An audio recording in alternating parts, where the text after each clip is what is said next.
Chapter 3 Chapter 3 In the cold hour before dawn, the bull terrier woke, then staggered painfully to his feet. He was trembling with cold and was extremely hungry and thirsty. He walked stiffly in the direction of the pool nearby, passing on his way the cat, who was crouched over something held between his paws. The terrier heard a crunching sound as the cat's jaws moved, and wagging his tail in interest moved over to investigate. The cat regarded him distantly, then stalked away, leaving the carcass, but to the terrier it was a disappointing mess of feathers only.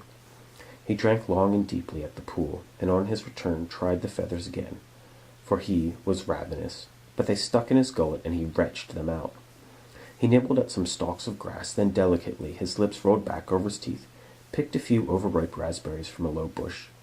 He had always liked to eat domestic raspberries this way, and although the taste was reassuringly familiar, it did nothing to appease his hunger. He was pleased to see the young dog disappear presently. He wagged his tail and flicked the other's face, then followed resignedly when a move was made toward the direction of the road.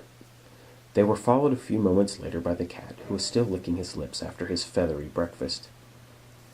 In the gray light of dawn, the trio continued down the side of the road until they reached a point where it took a sharp right turn.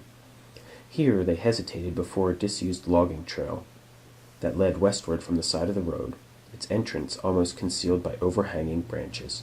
The leader lifted his head and appeared almost as though he were searching for the scent of something, some reassurance, and apparently he found it, for he led his companions up the trail between the overhanging trees.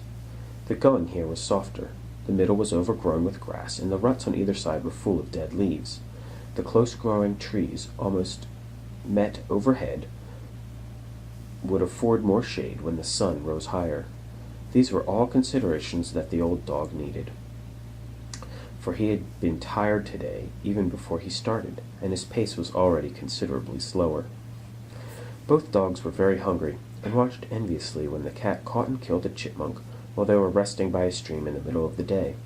But when the old dog advanced with a hopeful wag of the tail, the cat, growling, retreated into the bushes with his prey. Puzzled and disappointed, the terrier sat listening to the crunching sounds inside the bushes, saliva running from his mouth. A few minutes later, the cat emerged and sat down, daintily cleaning his whiskers. The old dog licked the black Siamese face with his panting tongue, and was affectionately patted on his nose in return. Restless with hunger, he wandered up the banks of the creek, investigating every rock and hollow, pushed his hopeful nose through tunnels of withered sedge and into the yielding earth of molehills. Sadly, he lay down by an unrewarding blueberry bush, drew his paws down tightly over his blackened face, then licked the dirt off them. The young dog, too, was hungry, but he would have to be on the verge of starvation before the barriers of deep-rooted Labrador heredity would be broken down. For generations his ancestors had been bred to retrieve without harming, and there was nothing of the hunter in his make-up. As yet, any killing was abhorrent to him. He drank deeply at the stream and urged his companions on. The trail ran high over the crest of this hilly, wooded country, and the surrounding countryside below was filled with an overwhelming beauty of color. The reds and vermilions of the occasional maples, pale birch, and yellow poplar, and here and there the scarlet clusters of mountain ashberries, against a deep dark green background of spruce and pine and cedar. Several times they passed log ramps built into the side of the hill, picking their way across the deep ruts left by the timber sleighs below. Then sometimes they passed derelict buildings in rank, overgrown clearings, old stables for the bush horses and living quarters of men who had worked there a generation ago. The windows were broken and sagging, and weeds were growing up between the floorboards, and even one old rusted cook stove had fireweed springing from the firebox. The animals, strangely enough, did not like these evidences of human occupation, and skirted them as far as possible, hair raised along their backs. Late in the afternoon, the old dog's pace had slowed down to a stumbling walk, and it seemed as if only sheer determination were keeping him on his feet at all. He was dizzy and swaying, and his heart was pounding. The cat must have sensed this general fading, for he now walked steadily beside the dogs, very close to his tottering old friend, and uttered plaintive, worried bleats. Finally, the old dog came to a standstill by a deep rut half filled with muddy waters. He stood there as if he had not even had the strength to step around it. His head sagged and his whole body was trembling. Then, as he tried to lap the water, his legs seemed to crumple under him, and he collapsed, half in and half out of the rut. His eyes were closed, and his body moved only to the long, shallow, shuddering breaths that came up at widening intervals. Soon he lay completely limp and still.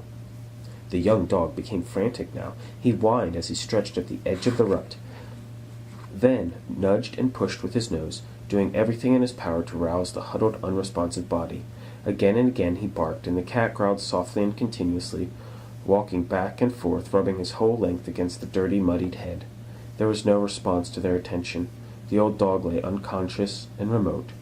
The two animals grew silent and sat by his side, disturbed and uneasy, until at last they turned and left him. Neither looked back, the Labrador disappearing into the bushes where the crack of broken branches marked his progress farther and farther away.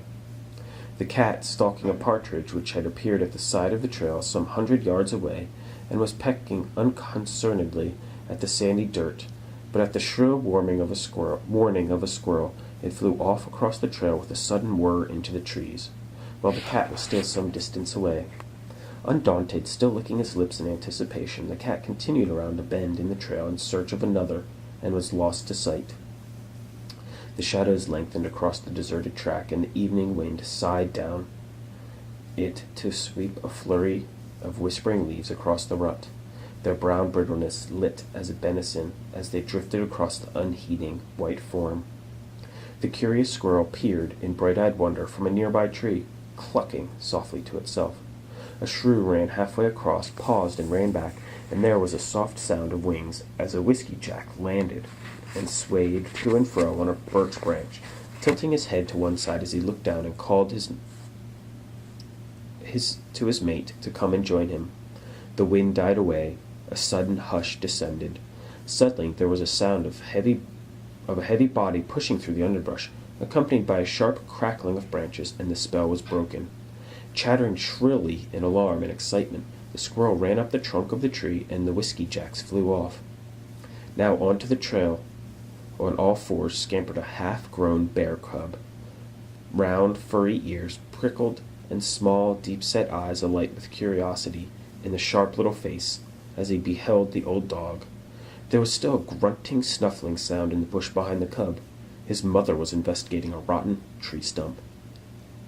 The cub stood for a moment and then hesitantly advanced toward the rut where the terrier lay. He sniffed around, wrinkling his face and his nose at the unfamiliar smell, and then he reached out a long, curved black paw and tapped the white head. For the moment the mists of unconsciousness cleared, and the old dog opened his eyes, aware of danger. The cub sprang back in alarm and watched from a safe distance. Seeing that there was no further movement, he loped back and cuffed again with his paw, this time harder, and watched for a response. Only enough strength was left in the dog for a valiant baring of his teeth.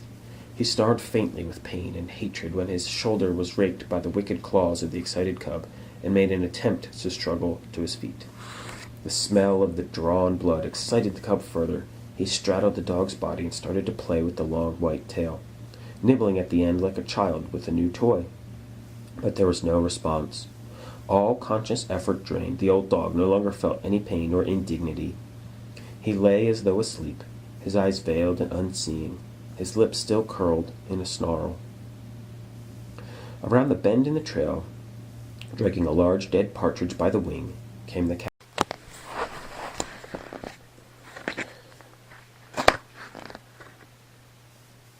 The wing sprang back softly from his mouth as he gazed transfixed at the scene before him.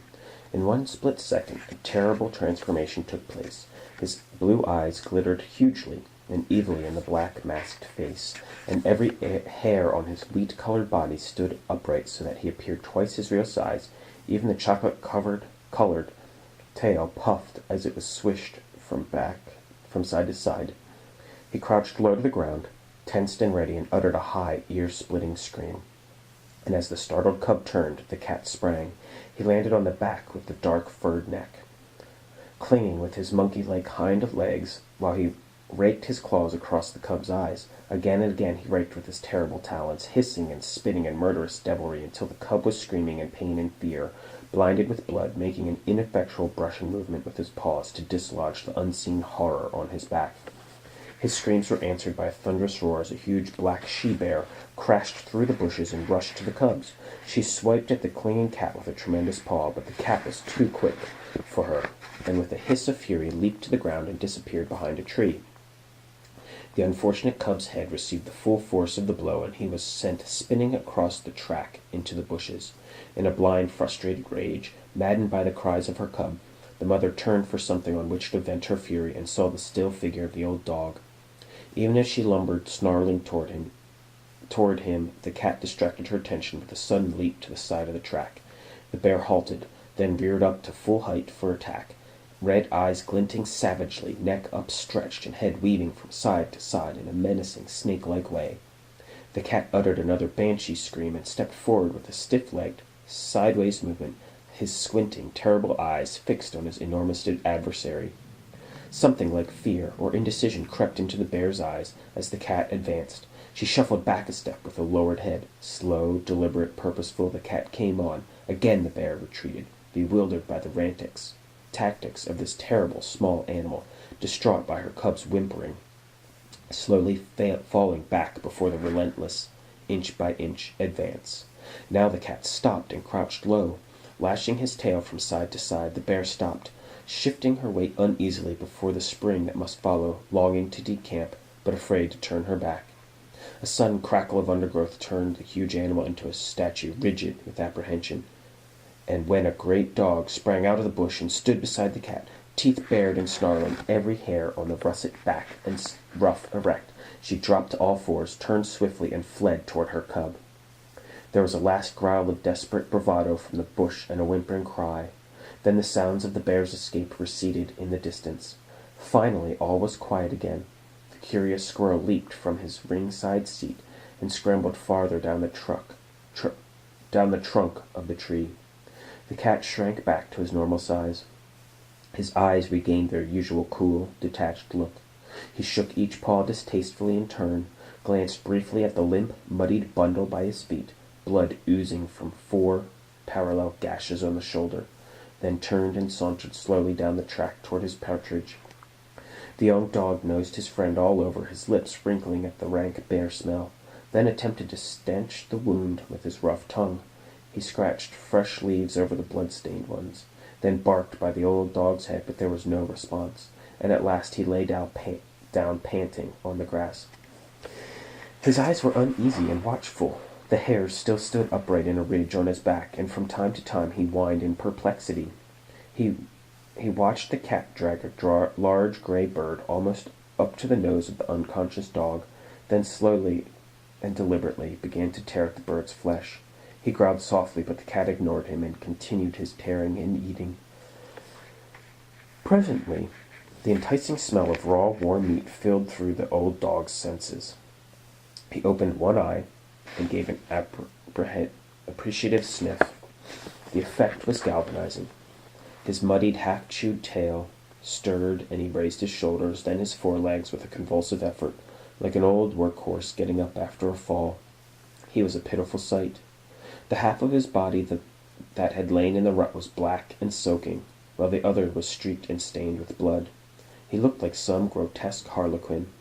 He trembled violently and uncontrollably throughout the length of his body, but in the sunken depths of the slanted black-currant eyes there was a faint gleam of interest, which increased as he pushed his nose into the still warm bundle of soft gray feathers. This time there was no growling rebuff over the prey. Instead, the cat sat down a few yards away, studiedly aloof and indifferent, then painstakingly washed down the length of his tail. When the end twitched, he pinned it down with a paw. The old dog ate, crunching the bones ravenously with his blunt teeth.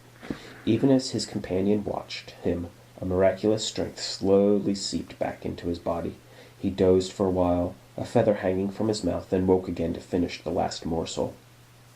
By nightfall he was able to walk over to the soft grass on the side of the track, where he lay down and blinked happily at his companions, wagging his pitiful tail. The Labrador lay down beside him and licked the wounded shoulder. An hour or two later the purring cat joined them, carelessly dropping another succulent morsel by his old friend's nose. This was a deer mouse, a little creature with big eyes and long hind legs like a miniature kangaroo. It was swallowed with a satisfying gulp, and soon the old dog was asleep. But the cat purred against his chest, and the young dog curled at his back, and were wakeful and alert most of the remaining night. Neither moved from his side.